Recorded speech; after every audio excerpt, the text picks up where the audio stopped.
People, take your places. We have a music video to shoot here today. Tobias, Mr. Samet, how many times have I told you not to make that duck face?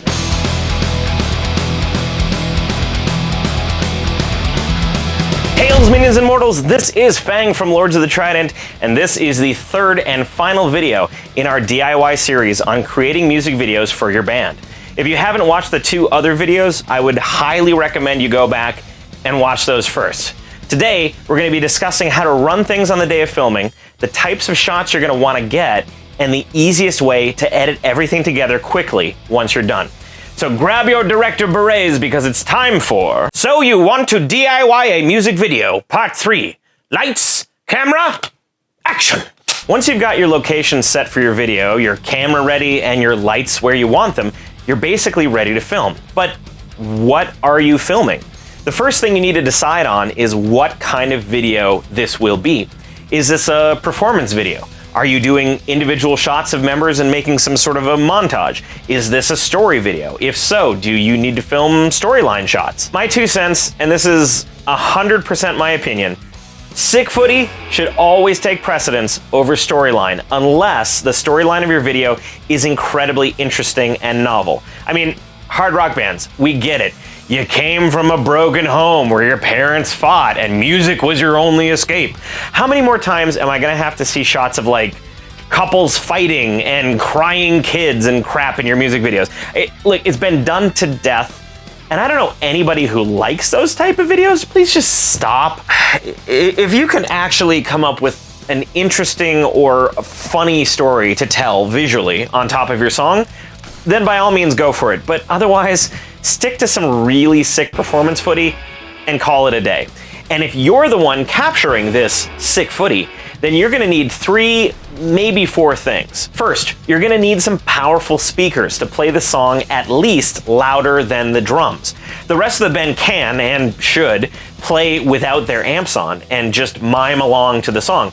Obviously, the drummer can't do that without making sound, so you're gonna need something a bit bigger than the boombox you've got in your garage. Second, listen to the song and make a list of all the shots you know you're gonna need. For example, if there's a big guitar slide right at the beginning of the song, you know you're gonna wanna get a close-up of the guitarist. Same thing with solos or really impactful lyric lines. You should be familiar enough with the material where you have a general idea of what shots are gonna work best with what parts of the song. Third, you're gonna wanna create a version of the song with a click track right before the song starts.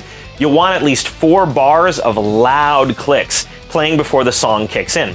This will help the band members start the song at the right time, but it will also help you sync up all of the videos afterwards. These loud, short clicks are really easy to see in the audio waveform inside of your video editor, so there's a lot less hunting for sync points during editing. Also, make sure your camera's microphone is on. Finally, this last item is only for those of you who have cameras that can shoot at higher frame rates, like the EOS M50 or the Blackmagic Pocket Cinema.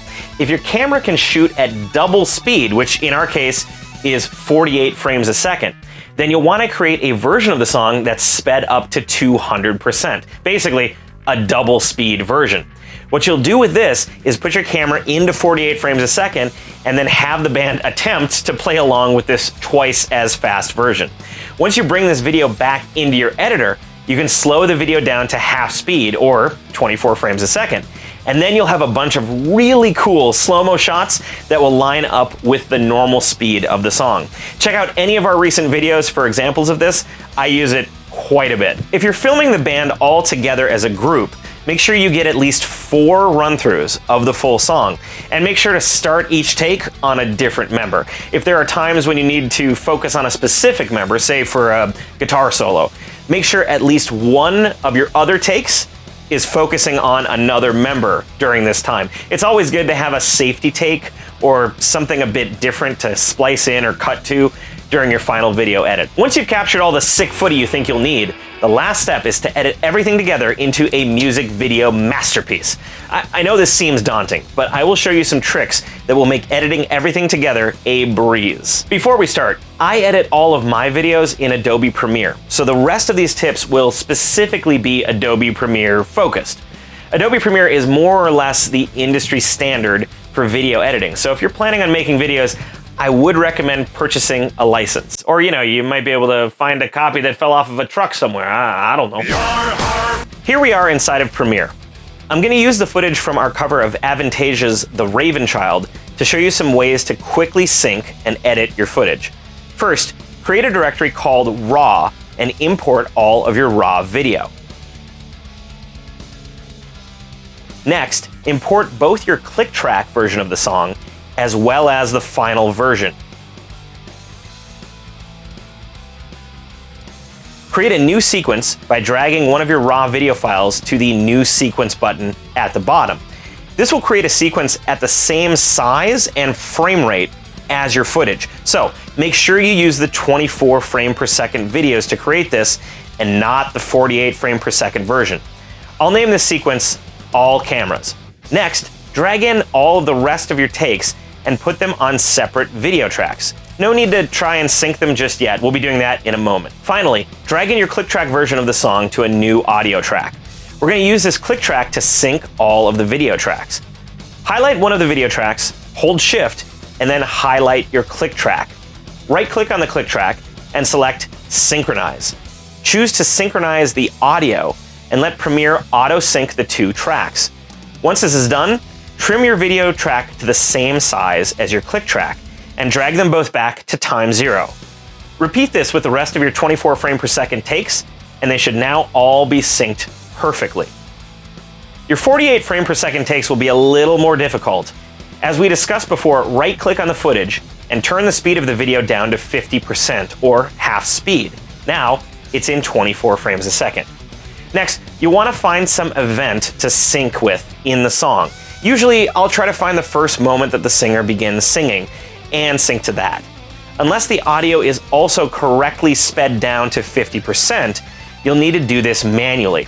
Unfortunately, on my Blackmagic camera, the audio will not work properly when shooting in higher frame rates, so I'll have to do this process by hand. Once you're done, you'll have all of your shots synced up perfectly in one timeline. Now, here's where the magic happens. Take the All Cameras sequence and drag that to the New Sequence button. This will create another new sequence, which I will name Multicam. Notice that this new sequence only has one video and one audio track. There's a reason for that, which I'll explain in a moment. Right-click on the single video track and choose Multicam Enable. Next, you'll need to change your program monitor window over to Multicam mode. At the bottom right of the window, click the plus button and drag in two buttons, Toggle Multicamera View and Toggle Proxies.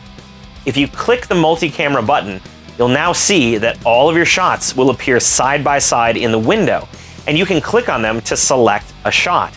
To quickly edit your video together, all you need to do is hit play and then choose the shots you want in real time. The issue you'll almost certainly run into right away is the fact that your computer will absolutely grind to a crawl from trying to play all these videos at the same time. To make editing faster, we're going to create proxy videos to play in the window instead. This is super easy. Just highlight all of your original RAW footage, right-click, and go to Proxy, Create Proxies. Stick with the default settings here and hit OK. The Adobe Media Encoder will appear and automatically create proxies for you.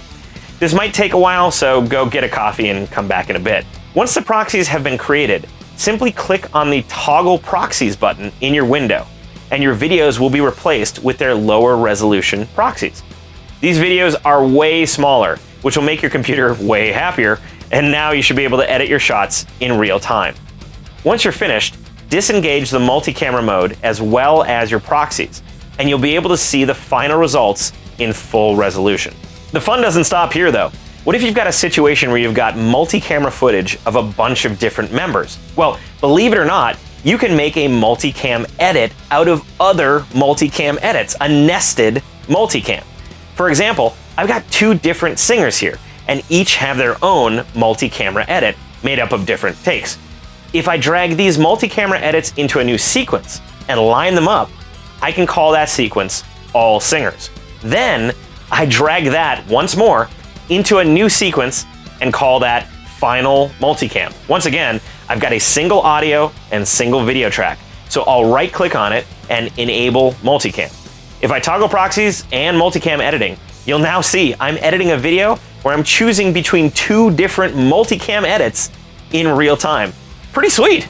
The multi-camera editor inside of Premiere makes editing music videos or live concerts incredibly quick and easy, so I'd highly recommend using this method.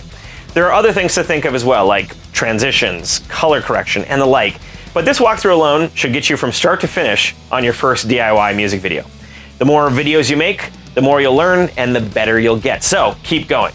Also, please drop any links to videos that you made in the comments below. I'd love to see what you came up with. And if this video series helped turn you into the next Stanley Kubrick, please support our band by joining the most metal Patreon on the planet at patreon.com/Lords of the Trident. May your shots be focused and may your metal stay true. We'll see you next time.